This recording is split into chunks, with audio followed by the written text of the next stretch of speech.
Et ben c'est parti, aujourd'hui on va à l'assaut du Rottenbachkopf, l'une de mes montagnes vosgiennes préférées, c'est pas la plus connue mais moi j'adore. Donc on part ici du parking de Mittelach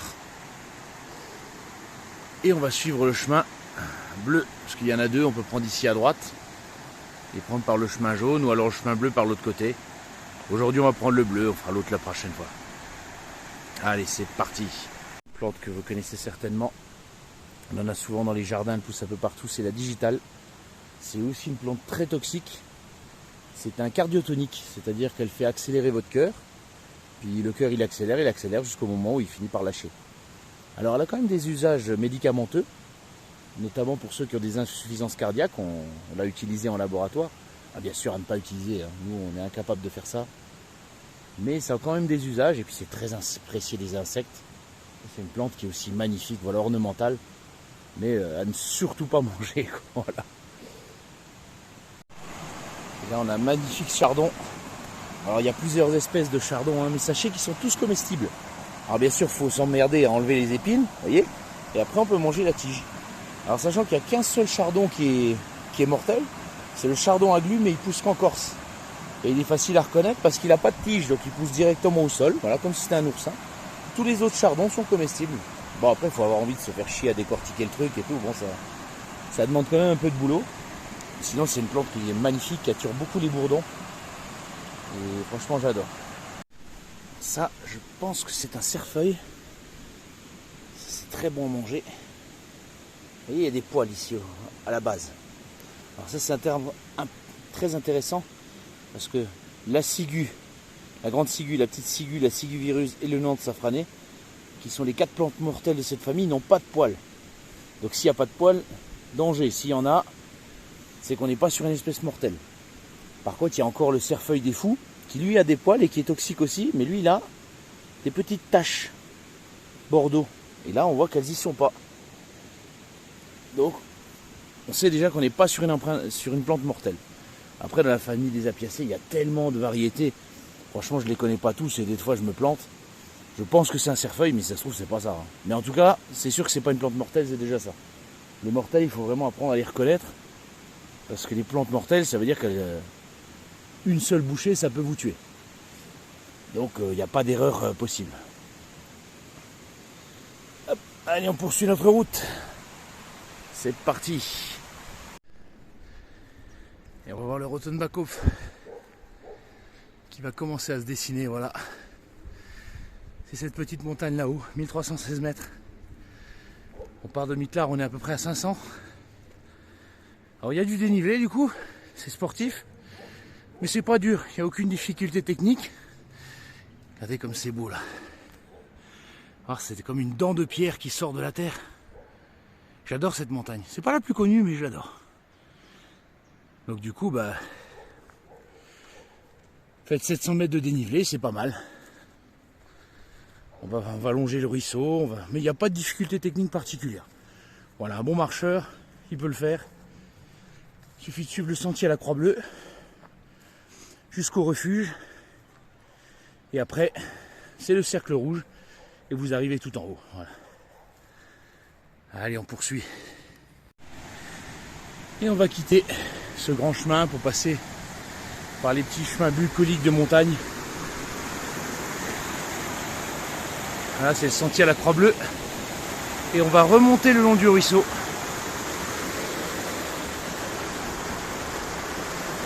C'est ça que j'aime dans les Vosges.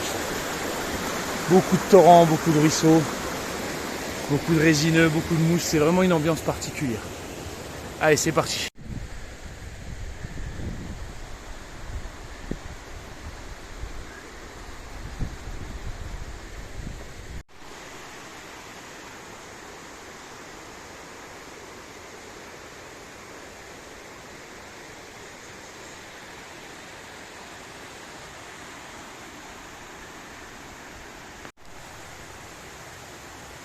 Ça, j'adore quand les premières lueurs du matin traversent la forêt comme ça, c'est un spectacle. Je pourrais le voir 200 fois et je trouverais toujours ça aussi beau.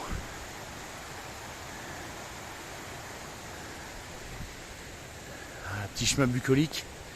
Alors, petit détail qui a son importance. Ici au Rottenbachhof, sur le versant alsacien, il n'y a pas de réseau du tout. Ni internet, ni rien.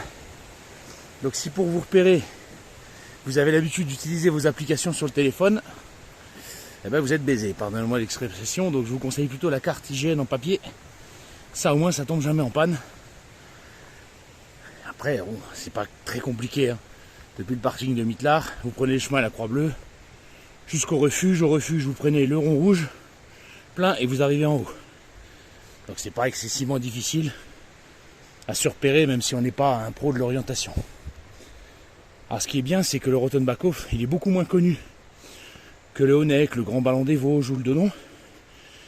Du coup, il y a très très peu de touristes. Franchement, si dans la montée on croise 2 personnes, ce sera le bout du monde, quoi. Donc on est relativement tranquille.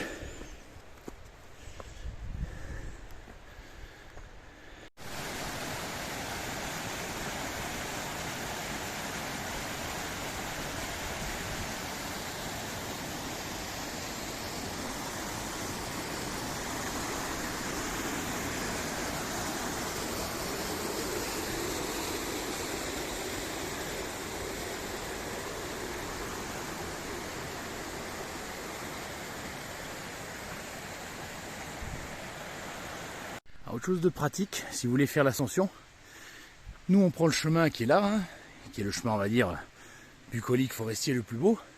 Et bien sûr si vous venez avec des personnes âgées, des gens qui ont des mal aux genoux, des enfants, vous avez la possibilité de la route forestière. Alors c'est plus long, mais du coup voilà, ça monte en pente douce et ça serpente le long de la montagne. Alors que celui-là, bah, il va monter direct, quoi. Alors celui-là il va faire des boucles. Mais du coup voilà, si vous voulez venir en famille avec des gens qui n'ont pas trop l'habitude de marcher, mais qui ont envie de voir le panorama, en bougeant un petit peu, bah, sachez que c'est une possibilité. Bon, je vous conseille quand même celui-là, hein, qui est quand même largement plus beau. Mais bon, le paysage reste le même, le paysage reste magnifique. Donc c'est vraiment pour tout le monde.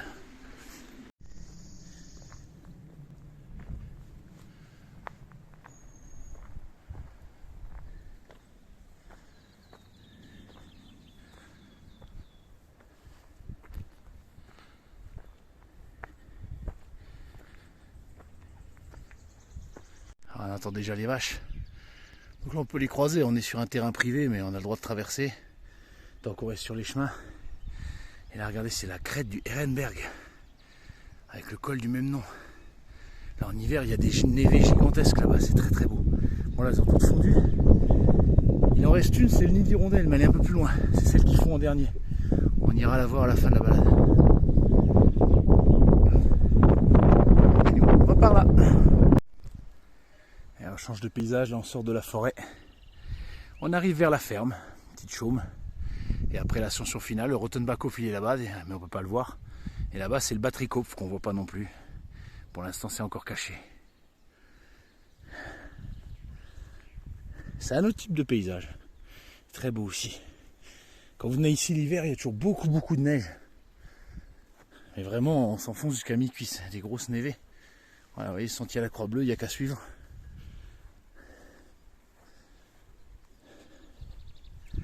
Et on continue. Il y a une plante qu'on retrouve beaucoup en cette saison. La gentiane. Elle n'est pas encore fleurie, c'est imminent. On l'utilise pour faire de l'alcool et plein d'autres choses. Très utilisée en pharmacopée. C'est une plante bisannuelle, donc ça veut dire qu'elle met 2 ans à fleurir. Cycle de 2 ans en tout. C'est ça que ça veut dire bisannuel. Je l'ai appris il n'y a pas longtemps.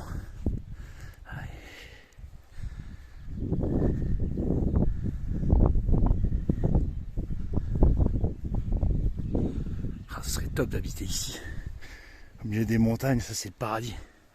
Bon après, c'est sûr si tu bosses dans la vallée quand il y a de la neige, c'est pas rose tous les jours non plus. Alors,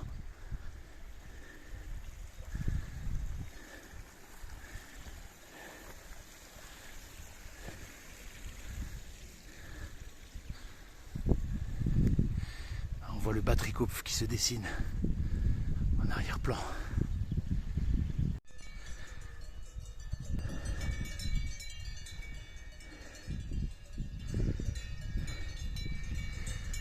On arrive sur le territoire des Memeux. Donc l'auberge là on peut y manger. peut y dormir aussi l'été. Et la petite roulotte là c'est assez nouveau ça. Ils ont dû l'aménager il n'y a pas longtemps.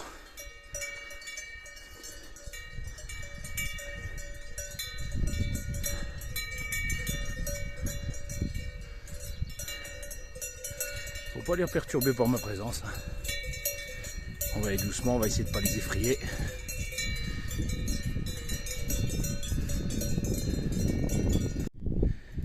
Elle est où le poulette? Elle est bien cachée. Ça c'est le batterie coupe. Et après il y a la coupe. C'est trois montagnes qui se ressemblent. C'est pareil, c'est des dents de pierre qui sortent. C'est très arrondi de l'autre côté, côté vosgien. Et du côté là, il y a toujours une petite falaise abrupte. Moi j'appelle ça les trois montagnes jumelles parce qu'elles se ressemblent beaucoup. Allez, c'est parti. Là, vous avez Mitlar, le petit village de Mitlar dans la vallée. C'est là qu'on a garé la voiture. On a déjà fait un peu de chemin. Et plus loin, vous avez Münster et puis après Colmar. Tout au fond, c'est les montagnes de la Forêt-Moire. On n'en voit pas beaucoup aujourd'hui, c'est dans la brume.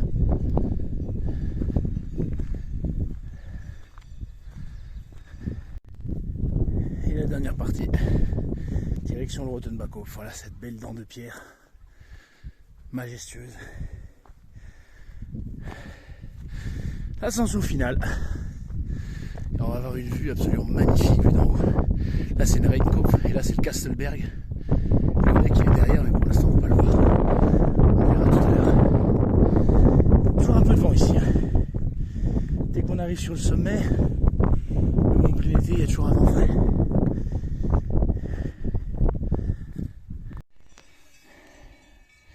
Menthe sauvage.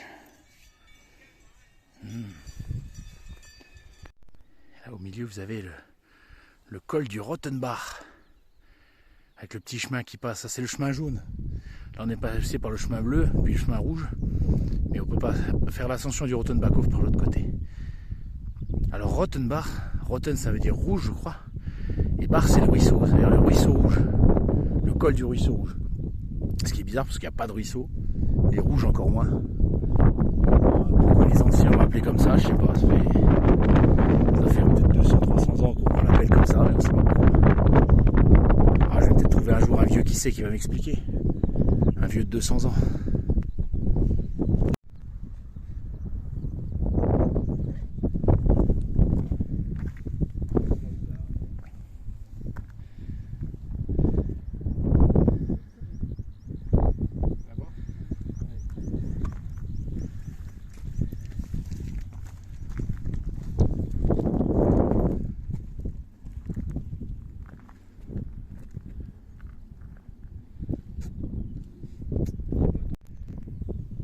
Au revoir au Rothenbachhof.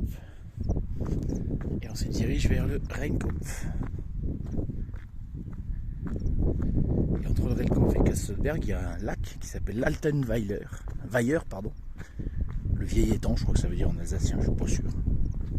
Si je crois que c'est ça. Il y a un pont qui s'est levé là. Je vous le tourne ici.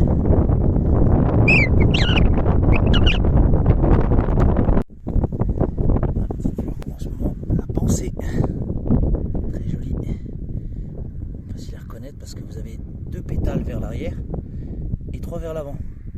Ils ne sont pas tous au même niveau. Alors, il y en a de plusieurs couleurs, il y en a des jaunes, il y en a des violettes, il y en a des blanches. Très très joli. Tiens là, on a une jaune, vous voyez. Voilà, même famille. Très très joli. Ils en restent dans vos jardins aussi. Ça c'est connu. Encore les mêmes. Et voilà, le Rheinkopf. Deuxième sommet du jour. Le Rothenbachhof au loin, c'est d'ici qu'il est plus beau, je trouve. Et là, tout là-bas, vous voyez une petite pointe.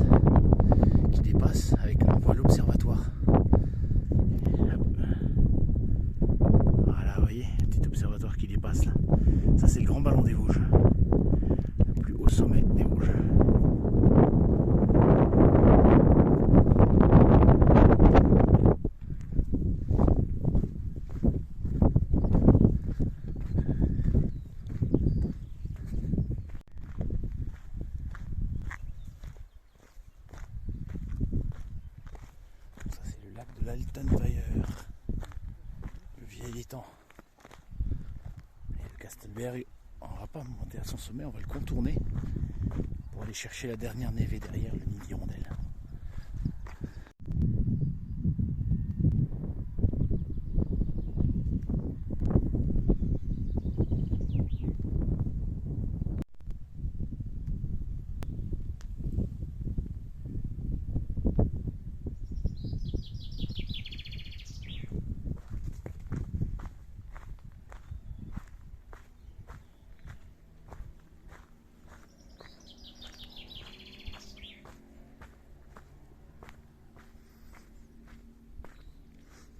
On descend le Rheinkopf sur le flanc nord. Avec le sud, c'est une chaume bien dégarnie. Par contre, le nord, c'est un petit bois comme ça. C'est très agréable. En hiver, il y a toujours beaucoup de neige ici. Et là, on a une ancienne borne frontière. Parce qu'autrefois, c'était la frontière entre la France et l'Allemagne ici. Et vous voyez, vous avez encore le F qui est ici. Le D a été martelé. Mais le F, il est encore ici. Donc là, c'était côté français. Et là-bas, c'était côté allemand. Entre 1870 et 1918.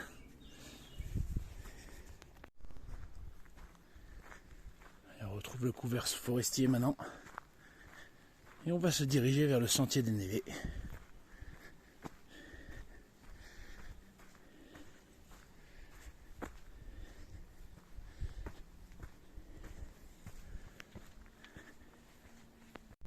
Là, on a une plante qui ressemble à un ortie. Vous l'avez peut-être déjà vu, mais c'est pas un ortie, c'est un lamier.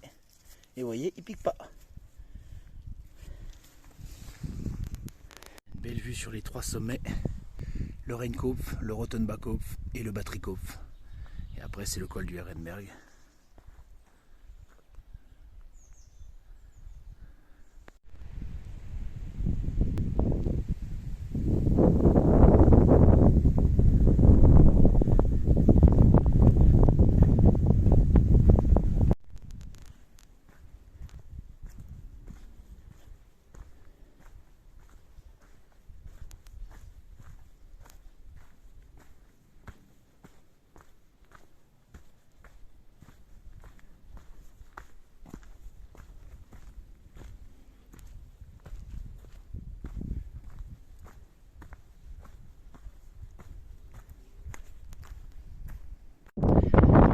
Petit Honeck et à gauche le Honeck, 3e plus grand sommet de la chaîne vosgienne, 1364 mètres.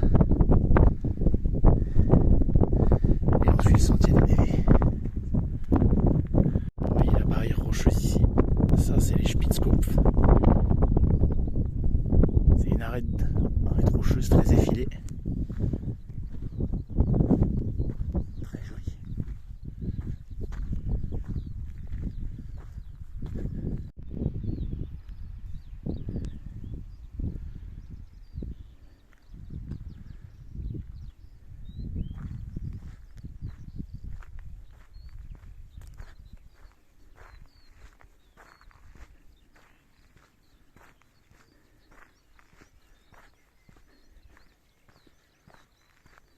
Voilà la dernière névée, le nid d'hirondelle.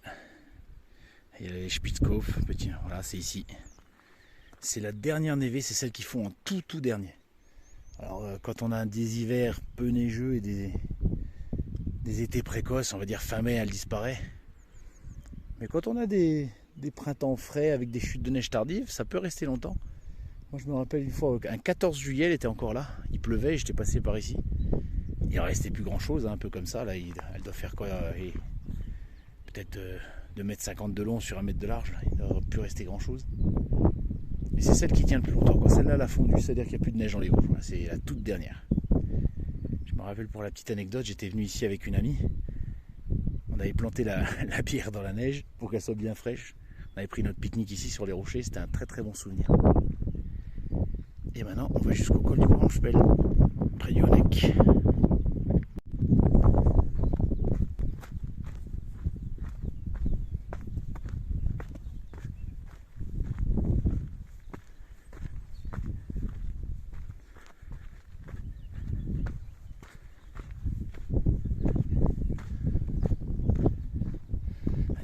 là on voit qu'il y a eu un éboulement qui est assez récent. La teinte de la roche n'est pas la même. Il y a souvent des éboulements dans le secteur là. Très propice à l'escalade aussi. Un peu comme les falaises de la Martinswald.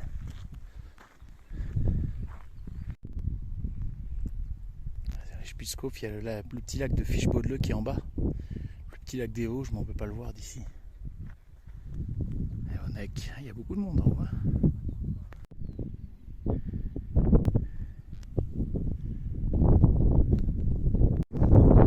Donc là, on va descendre ici au col du Wormspel. Au pied du lac. C'est la fin du sentier de Néné. Pour l'anecdote, une fois j'avais fait le sens de la montée. Début du printemps, il y avait encore une énorme congère. C'était vraiment une barre de neige, on ne voyait pas le chemin. Et du coup, on a dû contourner parce qu'on n'avait pas l'équipement. J'avais emmené ma chérie ici, putain, la pauvre. Je ne m'attendais pas du tout à ça et on avait vraiment galéré, quoi. Pour franchir le mur de neige. Là, on voit apparaître le lac de Schnepferide. Donc là, on est dans un ancien cercle glaciaire, pardon, je vais y arriver. Voilà, sachant que les glaciers, les Vosges ont fondu il y a 10 000 ans. Après la dernière glacière du Wurm. Et ils nous ont laissé ces magnifiques vallées. On a des petits chamois qui nous font l'honneur de leur présence. Voilà.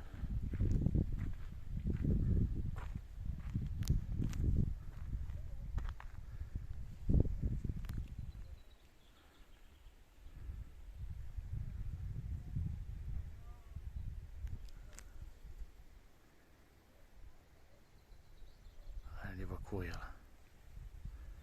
Il y en a souvent ici. C'est des pentes très escarpées, donc on ne peut pas aller les chercher. Et ils sont bien là.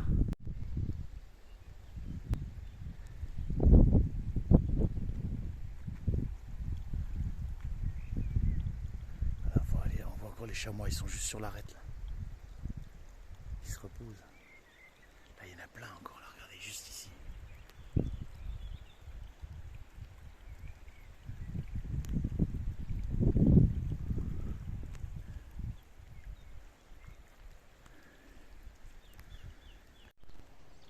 Zut. Je voulais le voir en train de butiner, il s'est pas laissé faire.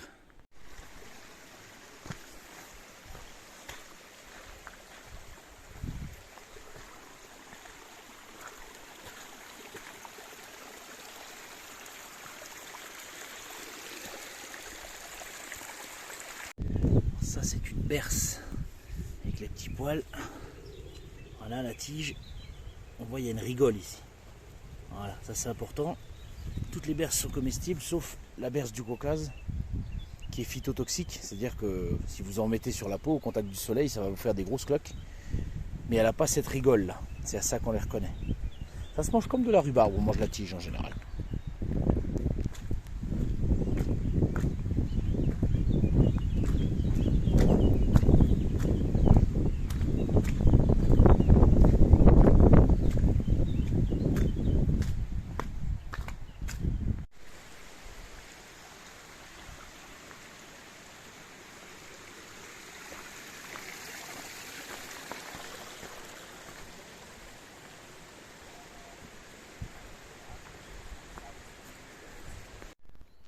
Des endroits que j'adore, avec des fougères, de la mousse, du calme.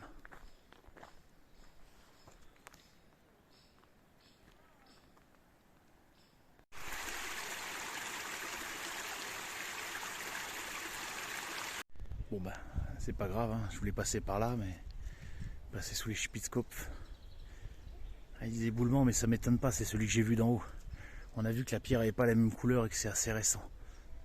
Donc il y a un gros bloc qui a dû se détacher, ça doit être instable. Bon bah écoute, on va pas tenter le diable, c'est pas grave. On va contourner par les lacs. Ce sera moins physique, mais ce sera tout aussi beau. Allez, c'est parti. Voilà le lac de Schisrotride avec son barrage. Ah, il commence à pleuvoir, merde. Et le nec qui est tout en haut. Avec le col du Wormspel, de là où on vient. Alors Schisrotride, c'est un lac qui est semi-naturel, c'est-à-dire qu'il existait. Et après on a rajouté la digue, qu'il soit beaucoup plus haut et que la réserve d'eau soit plus grande. C'est le cas de beaucoup des lacs du côté alsacien. C'était à l'époque allemande que ça a été fait, pour faire de la pisciculture notamment. Ce sont de véritables joyaux. Celui-là, c'est le plus grand de ceux qu'on va voir aujourd'hui. Voilà, le déversoir est là. C'est là que passe le trop plein d'eau. Il y a un passage encore en dessous. Et nous, on va suivre le sentier qui suit là-bas. Et on va aller à un deuxième lac, plus petit des Vosges, le Fiche-Baudelais. C'est parti. J'adirais de dire c'est parti, c'est bon.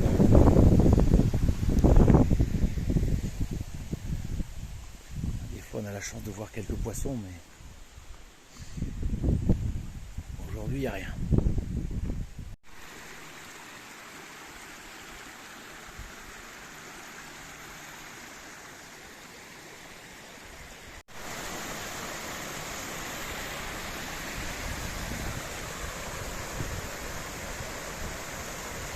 Donc là, dernière partie de la balade, on attaque la vallée de la Wormscha. Là, on va avoir une succession de petites cascades un peu partout. Là, vous avez les ruisseaux qui partent là, il y en a un autre qui part là-bas, et après ça va se séparer.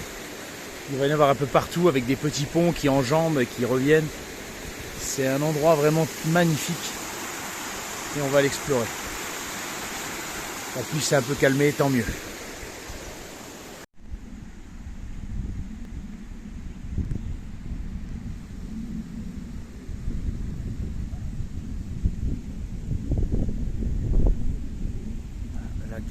Le plus petit lac des Vosges avec sa cascade absolument magnifique en haut.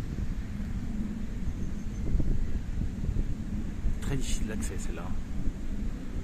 Le cache-chemin pour y arriver. Il y a du poisson. Alors on les voit. J'ai un peu plus de chance sur ce lac-là.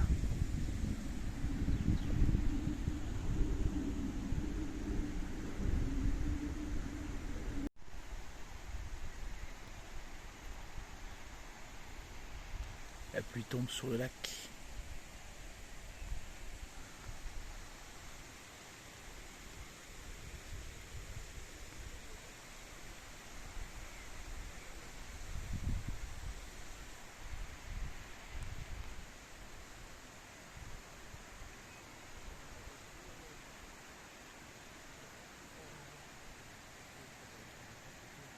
Allez, on va se remettre en route.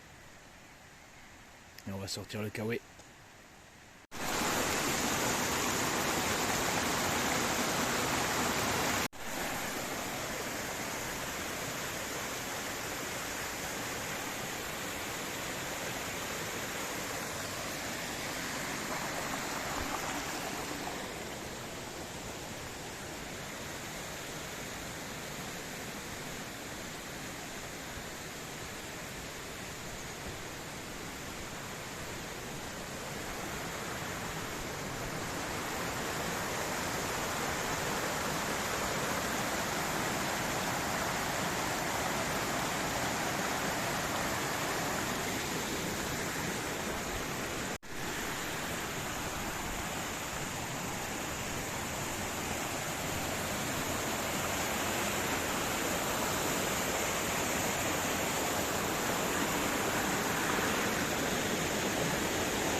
Le long des falaises, c'est magnifique. J'adore ces petits sentiers à flanc de falaise comme ça. Magnifique.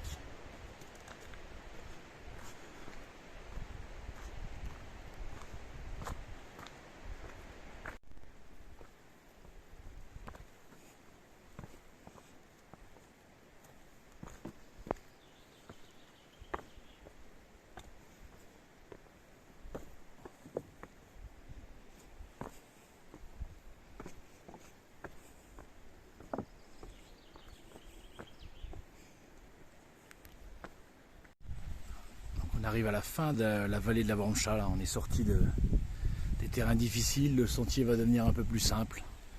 Voilà, la pointe qu'on voit là-haut, c'est l'arête des Spitzkopf.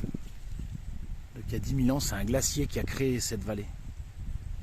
Difficile à imaginer aujourd'hui. Et c'est aussi dans cette vallée que le dernier ours des Vosges a été abattu par un certain fermier qui s'appelait Bill. Puisque oui, il y avait des ours dans les Vosges autrefois. On va aller voir d'ailleurs, il y a un petit monument un peu plus loin. Voilà, donc c'est ici que le dernier ours a été abattu, 1760. Et ils ont fait un petit ours ici, en bois. Bon, je sais pas de quand. En hommage à cet événement. Très joli. Je sais pas trop quoi en penser.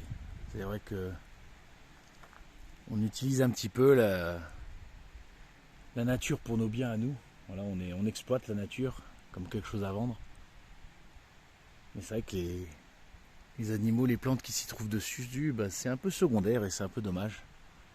Il y a d'autres espèces qui disparaissent. Le grand tétras des Vosges va disparaître. Ils vont essayer de faire une réintroduction, qui est d'ailleurs contestée en ce moment, mais ce ne sera plus vraiment le tétras des Vosges.